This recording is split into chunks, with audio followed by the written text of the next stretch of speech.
Can you tell us first, what are your thoughts on the impeachment inquiry?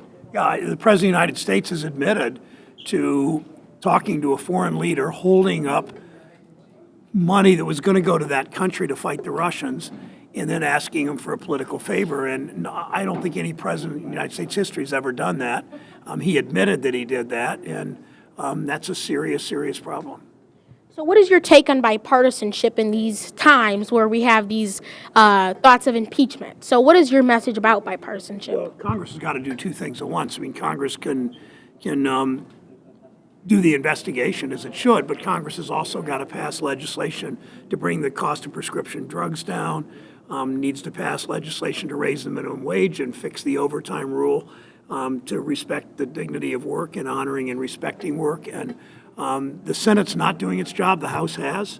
The House has done a good job of passing bills, but these bills end up in a graveyard in the United States Senate, and Mitch McConnell and the Republicans in the Senate have to do their work.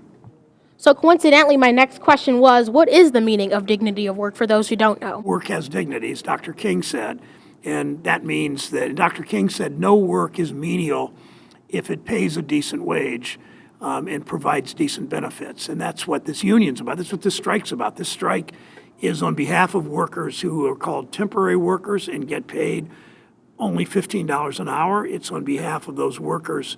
I'm sorry, the second-tier workers. It's on behalf of those temporary workers that can get laid off like that without the kind of union protection that unions want. And don't ever forget that most people in this country would like to join a union if they had a chance to.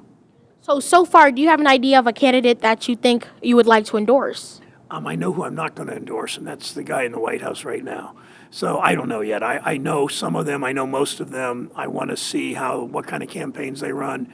And I will do everything I can to help Ohio go Democratic against Donald Trump. I think that Donald Trump has spent his entire time in the White House betraying workers. He betrays workers on wages. He betrays workers on benefits. He just nominated, who was just confirmed, the worst Secretary of Labor in American history. This is an elitist corporate lawyer who spent his entire career attacking unions and undermining the dignity of work. And that tells me a lot about who the president is and whose side he's on.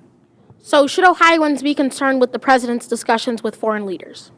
Everybody should be concerned in the United States, every single citizen, whether you're a Clinton voter or a Trump voter, or whether you're a non-voter, every American citizen, whether you're a few years away from voting as you are, every American citizen should be concerned that the President of the United States was making a deal with a foreign leader for his own political benefit in just not caring about the future of this country and protecting us.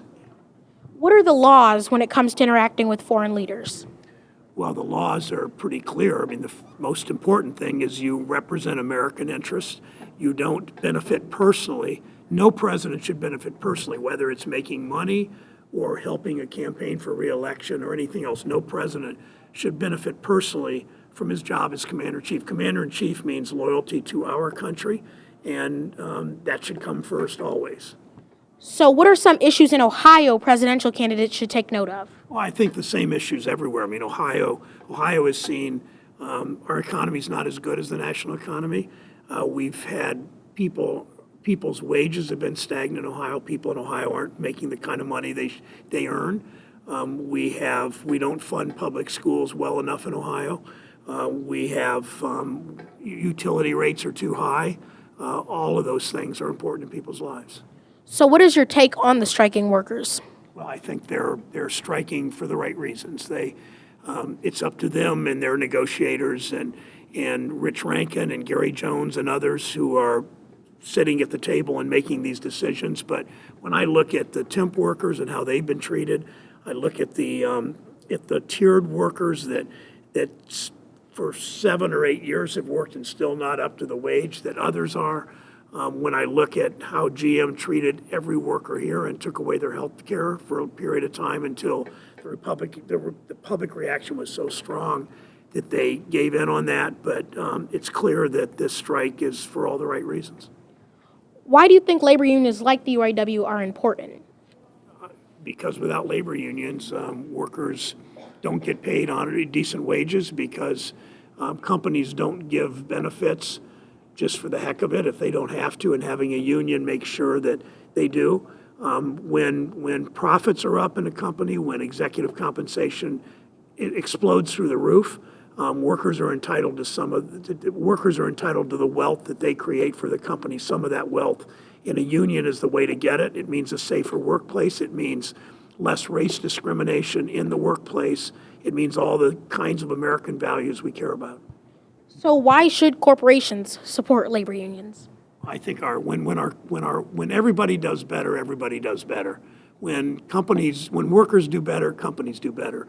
When one of the founding, but not one of the founders, but one of the maybe the best international union president in our country's history, named Walter Reuther. Well, my wife and I just got a stray, just picked up a dog in the streets of Cleveland that we're now keeping, and his name is Walter. We named him after Walter Reuther. But Walter Reuther was walking through a plant in Cleveland one day, a Ford plant, and the executive of the Ford plant pointed to a new machine, and he said, "Hey, Walter, how are you going to get union dues from that machine?" And Reuther said, "Hey, how are you going to sell a Ford to that machine?"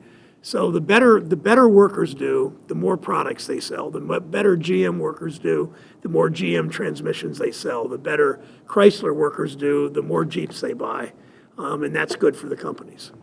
So what can the labor unions and the corporations both take away from this strike and learn from this strike? Well, GM's learning that even in a strike, you don't take workers' health care away, because the public's going to rise up and pretty much say, "We're done with you, GM, unless you treat your workers better." I think both sides recognize that good union contracts and good wages make for a better, richer country, more prosperous country, and a better democracy.